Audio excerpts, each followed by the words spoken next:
तो पुरुष तिच्याकडे हव्यासाने बघत होता. काव्याने दात चावले आणि त्याच्याकडे नजर रोखत विचारलं, तू खात्रीने देणार आहेस ना ते पुरावे?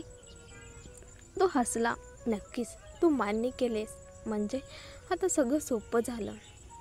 काव्याने डोळे मिटले. एक क्षण ती स्तब्ध झाली आणि हळूच आडवी झाली. पुरुषाच्या चेहऱ्यावर एक अश्लील हसू उमटलं. त्याने लगेच आपले कपडे काढायला सुरुवात केली. काय भाग्यवान आहे मी, तो पुटपुटला. अशी सुंदर गोरी मुलगी आणि एवढं सोपं. पण तो पुढे झुकणार इतक्यात धाडकन दरवाजा लाथेने उघडला गेला. पुरुष थक्क झाला. दारात रुद्र आणि माधव उभे होते आणि त्याच्या मागोमाग शिवाय आत आला. त्याने दृश्य बघितलं आणि थक्क झाला. हे काय काव्या, तू खरंच या माणसासोबत? त्याचा आवाज थरथरला. आम्हाला वाटलं तुला कुणीतरी जबरदस्तीने आणले, पण तू तर. काव्याने त्या पुरुषाकडे एक कटाक्ष टाकला आणि नंतर रुद्रकडे पाहिलं. रुद्रचा चेहरा संतापाने ताणलेला होता. रुद्र, मी, ती काही बोलणार इतक्यात पुरुष पुढे सरसावला आणि ओरडला, तुम्ही कोण? हे खाजगी ठिकाण आहे. ही माझी बायको आहे. आम्ही परदेशात असताना रोज असंच राहत होतो. तुम्हाला काय हवंय? शिवाईच्या चेहऱ्यावर काळोख दाटला. काय खरंच हे सगळं खरं आहे? तो थरथरत म्हणाला, काव्या, तू साक्षीप्रमाणे आम्हाला फसवलंस. रुद्र पुढे सरसावला. त्याच्या नजरेत वीज चमकत होती. तू म्हणतोस काव्या तुला परदेशात भेटली होती?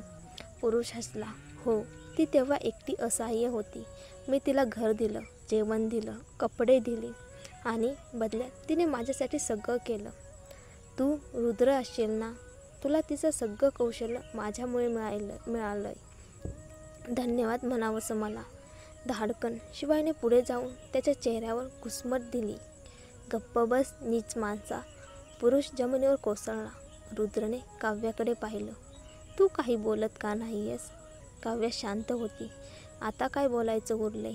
फक्त सांग, त्याला ओळखतेस का? काव्या काही क्षण गप्प राहिली आणि हळू मान हलवली. आणि आत्ताच काय करत होतीस तू? ती घाबरून म्हणाली.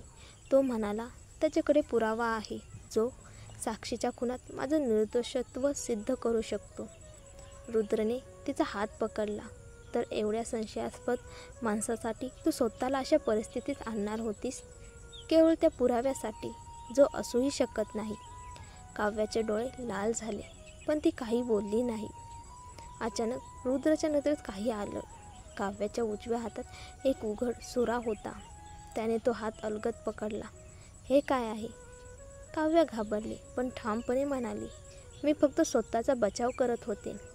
रुद्रने सुरा हिसकावून फेकला आणि तिला जवळ ओढलं. तर मग आम्ही थोडं उशिरात आलो असतो तर तू त्या नीचावरच तो सुरा चालवणार होतीस, बरोबर? काव्या शांत राहिली. रुद्रने खोल श्वास घेतला. तिच्या डोळ्यात बघत म्हणाला, काव्या, तुला माहिती आहे तो पुरावा खोटा आहे, तरीसुद्धा तू या सापळ्यात अडकलीस का? काव्याचा आवाज थरथरला. जर तो खराच असता तर? रुद्रने डोळे मिटले. तिचा थरथरता देह जवळ घेतला. ठीक आहे, आता काही नाही होणार, आपण निघूया. शिवायने त्या माणसाला एक लाथ मारली. चल पोलीस ठाण्यात. रुद्र म्हणाला, त्याला घेऊन जा. ठीक आहे. तिघेही कारमध्ये बसले. शिवाय म्हणाला, काव्याला त्या अवस्थेत बघून मला राग आला म्हणून मी ते बोललो, माफ कर. काव्या हळूच म्हणाली, ठीक आहे, माझीही चूक होती. रुद्र काही बोलला नाही. तिच्या शांततेत त्याला तिचा तुटलेला आत्मविश्वास दिसत होता. त्या रात्री ती आपल्या खोलीत गेली. पाण्याने चेहरा धुवून आरशात स्वतःकडे पाहत राहिली. मी इतकी कमजोर कधी झाले, ती मनात म्हणाली. पण दुसऱ्या सकाळी जेव्हा ती उठली तिला दिसलं रुद्र दरवाजाजवळ सामान भरत होता, आपलं सामान पॅक करत. तो म्हणाला. ती चकित झाली. का? तू मला हाकलतोय का? तो निर्विकारपणे म्हणाला, विमान तयार आहे, आपण हवाईला जातो आहोत. हवाई? काव्या दचकली. सुट्टीसाठी? इतक्यात बाहेरून आवाज आला. दिव्या आत आली. काव्या, तयार आहेस ना? मी माझं सामान बांधलंय. काव्या गोंधळली. रुद्र, तू तर कामात व्यस्त होतास ना? रुद्र म्हणाला, सध्या नाही. मग शिवाही आत आला. रात्री आम्ही विचार केला, राजदीपने आपल्याला खूप फिरवले. आता आपण थोडं दूर गेलो तर त्याचं लक्ष उडेल आणि मग परत आलो तर परिस्थिती वेगळी असेल. काव्याने मान हलवली. बरोबर आहे. गेल्या काही दिवसात राजदीपने तिचं आयुष्य उद्ध्वस्त केलं होतं आणि कालचा तो पुरुषही त्याचाच खेळ होता. काव्याने मान हलवली. शिवाय म्हणाला, चल निघूया. विमान हवाईमध्ये उतरलं तेव्हा संध्याकाळचे काळे ढग आकाशात दाटलेले होते. दिव्या संपूर्ण प्रवासात अखंड बोलत होती, साक्षीची आई पण अफलातून बाई आहे रे. राजदीपसारखा बंडखोर माणूस तिने आपल्या मुठीत ठेवला. एवढ्या वर्षात कुणी त्याला हातात घेतलं नाही. शिवाय हलकं हसला. कदाचित ती खरी प्रीती असेल. दिव्या डोळे फिरवत म्हणाली, खरी प्रीती लवकर मिळाली की आयुष्य गुंततं. राजदीप नसता तर आपल्याला इतक्या समस्या आल्याच नसत्या. रुद्र म्हणाला, ठीक आहे, आता त्याच्यावर चर्चा करून काही उपयोग नाही. शिवाय तू कॉलेजमधून राजीनामा दिलास असं ऐकलं. हो, मी माझं स्वतःचं काही सुरू करायचं ठरवले. शिवाय शांतपणे म्हणाला. काव्याने विचारलं, रुद्र तुझ्यात गुंतवणूक करेलच ना? शिवाय हसला. रुद्र मदत करेल हे मला माहीत आहे, पण मला माझं यश दुसऱ्यांच्या आधारावर नकोय. थोडी गुंतवणूक पुरेशी आहे, बाकी मी स्वतः उभं करेन. काव्याने हळूच म्हटलं, माझ्याकडून काही उपयोग होणार असेल तर नक्की सांग. दिव्या लगेच म्हणाली, तसं बघ काव्या, तू अजून मनोजच्या प्रोजेक्टमध्येच आहेस ना? मनोज अजूनही त्रास देतोय का? जर जमलं नाही तर इकडे ये आणि शिवायसोबत नवीन कंपनी सुरू कर. तुमचं भविष्य उज्ज्वल होईल. काव्या काही बोलली नाही, फक्त हलकं हसली. तेव्हा तिचा फोन वाजला. मनोजचा कॉल होता. काव्या, तू कंपनीत का नाहीस? आता पुन्हा येणार नाहीस का? त्याचा रागीट आवाज ऐकू आला. काव्याने शांतपणे उत्तर दिलं, मी सध्या शहराबाहेर आहे, सुट्टीवर. मनोज काही क्षण शांत राहिला, मग हसत म्हणाला, वा, एवढ्या ताणातसुद्धा फिरायला गेलीस? काव्याने थंड आवाजात उत्तर दिलं, तर काय करू, रोज घरी बसून रडू का?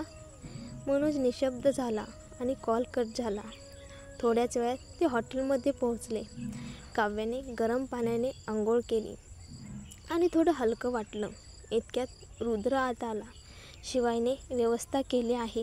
उद्या आपण घोडेस्वारीला जाणार आहोत. घोडेस्वारी?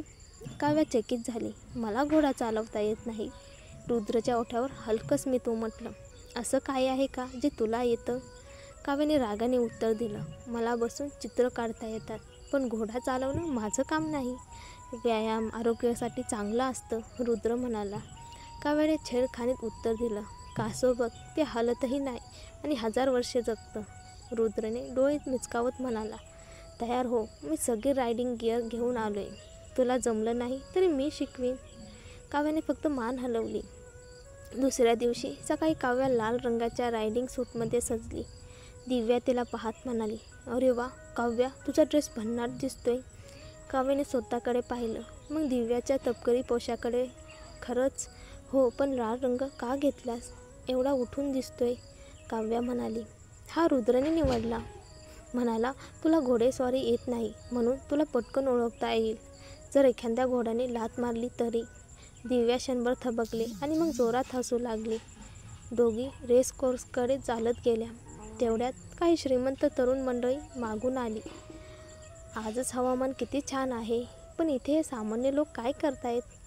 असं ऐकले की आता हा क्लब पर्यटकांसाठी खुला केला आहे.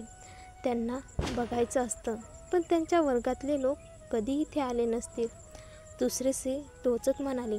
काव्याने आपल्या लाल पोशाखाकडे पाहिलं. हो, रुद्र बरोबर म्हणाला होता. लाल रंग खूप उठून दिसत होता. अचानक त्यांच्यातील एक स्त्री वळली. तिचं नाव जेसिका. ती सरळ काव्याकडे आली.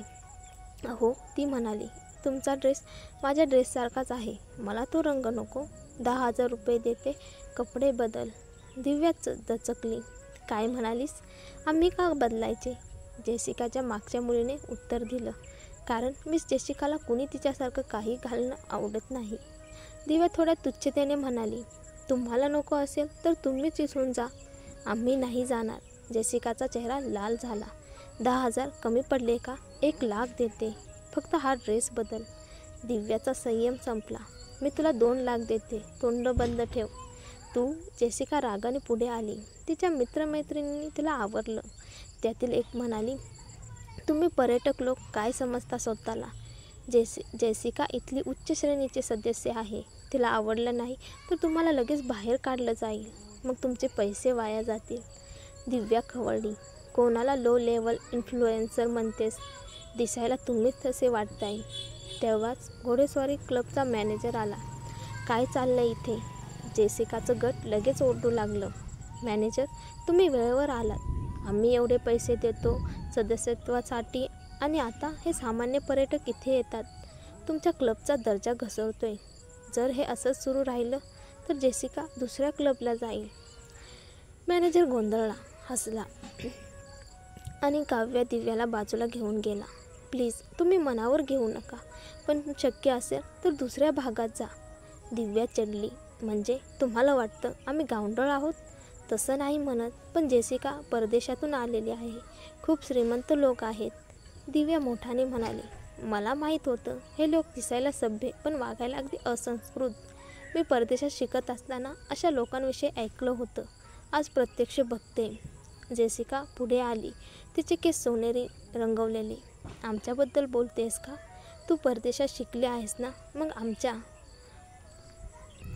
वाईस्टेक ग्रुपचं नाव ऐकलंच असशील.